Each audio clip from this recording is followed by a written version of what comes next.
Hi everyone, this is Amber Alert founder and creator, Pastor Charles Williams, and we're here with our second dispensation, if you will, of our daily briefing, which we call the National Amber Alert Founders Daily Briefing. This is where we bring in more information. We kind of dive into the scene, the news behind the scenes a little bit, because get this adjusted here, because we have learned that not everything can be said in 10 to 15 seconds on your nightly news. And so this is where we kind of we get into deep in behind the story and let you know the story behind the story and what actually really did go down as it relates to any Amber Alert news. Today is December 4th, 2012. This is video 2. And just want to, again, drop this fact on you that today, in this 24-hour period, today, 2,185 children will be reported missing across this country. Okay? Just want to let that sink in. 2,185 children will be reported missing today to local law enforcement officials. Today also marks 41 days. Okay, we have 41 days until National Amber Alert Awareness Day, and we encourage you again to get the book. To get the book, Faces of the Amber Alert. There are a lot of pointers and tips in there. This book picks up where the movie leaves off, and we encourage you to get it and have it in your possession when you talk to the children, maybe your children or the children that you're entrusted to on Sunday, January the 13th, National Amber Alert Awareness Day. Raising the awareness of the Amber Alert. Do you know what to do? I know you know what to call. I know what you think, which is to, yeah, my child is missing. I'm going to call the police. But what do you do after the police get there? Life and death. I'll say it this way: life and death hang in the balance of what you tell an officer when he or she arrives on the scene.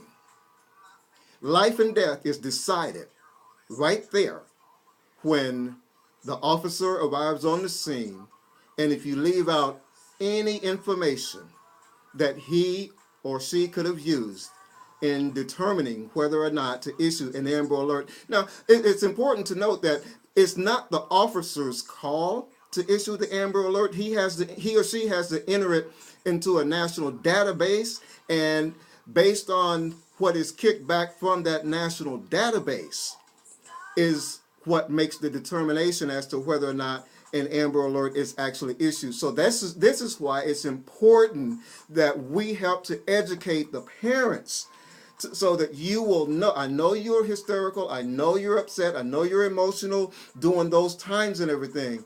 But we need someone to be thinking clear-headed so that they can give the critical and the pertinent information to the officer. Is the child missing on any kind of medication? Has the child ever run away before? Has there been any other issues with the law before with the child and so forth? All of these things are taken into account. They really are. But we'll talk about that in days and in later times to come. But you do definitely want to get the book, because a lot of this stuff is in the book, and it will prepare you and equip you so that you precious time and precious lives will not be lost because we did not tell somebody the right thing to do. Okay, I think I shared with you National Amber Alert Founders Summit is coming up May 23, May 24. You don't want to miss it. It's an e-summit, so you will not have to leave from your place. You won't have to even buy a plane ticket to get here to Columbus, Ohio. It'll be warmed up by then, hopefully. But it's going to be an e-summit, and we would like for you to attend this e-summit. by registering, if you will. And all you have to do to register is just go online and email me at rsprings32@gmail.com and let us know that, hey, I am coming. And if you're representing a group, please give us the name of the group that you're representing. Okay, we would be most honored to mention them from our location here as the summit is going on for those 2 days. Next, does your favorite radio station promote Amber Alerts? Okay, it may be a gospel station, it may be hip hop, R&B, news talk station. Doesn't matter. If they are not promoting and issuing Amber Alerts when an Amber Alert is warranted, then don't support their sponsors. Okay? Because we need people who are, I'm going to listen to people who really are supporting my community. Okay?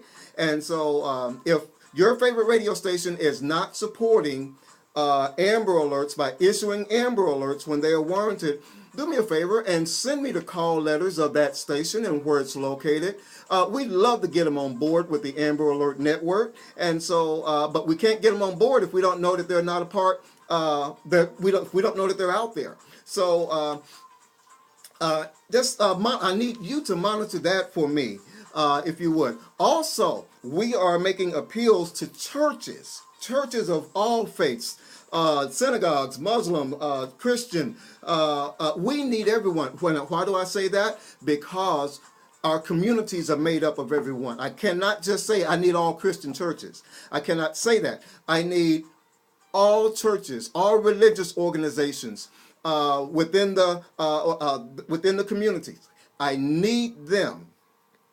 Because why? Because they are the bedrocks of our communities. These are the places that people are going to huddle on Sundays. Okay, and pastors and leaders, you have a wonderful opportunity to educate your people as it relates to Amber Alerts, and as particularly in churches. I like to share this with you. I'm asking churches, both large and small. Okay, if to the small church, we're asking you to put the picture of a missing child or the child that is the subject of an Amber Alert on the back of your bulletin. Okay? Would you give us that much ink and that little bit of space? Take out one of those repeat announcements and put that in there and support your community. Okay? I always say it like this. If the churches will help us get involved with an Amber Alert or a missing child up front, then maybe we won't have to borrow the building of the church for a funeral at the end. Okay? So churches, please don't be silent on this issue. If you're a much larger church and you have the multimedia capability, we're asking for you to, in between services, either before or after services for just a few moments, would you run a picture of a missing child? Would you run a picture of someone who is the subject of an Amber Alert? Why are we appealing to churches and to religious communities in this regard?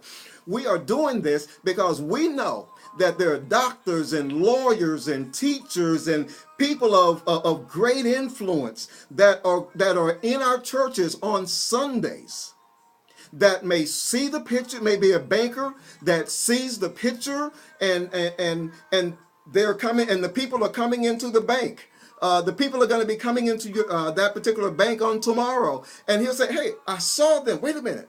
That child is missing. I know I saw. So you don't know who you have in your church, but you can help play a role. You can help play a part by making sure that your child care workers are equipped with the latest information as to who is missing from your area. This is important.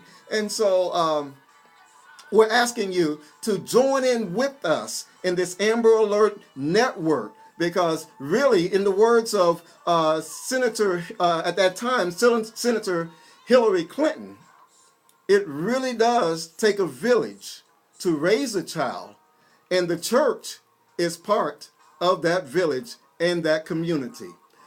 Thank you, and God bless you. Thank you so very much for your continued help and your continued support of the Amber Alert Network. We'll see you again on Social Cam and YouTube next time. Remember, you can follow us on Social Cam, YouTube, Facebook, Instagram, Twitter, and anything else that's out there under Amber Founder. Thanks and God bless. We'll talk to you next time now. Bye-bye.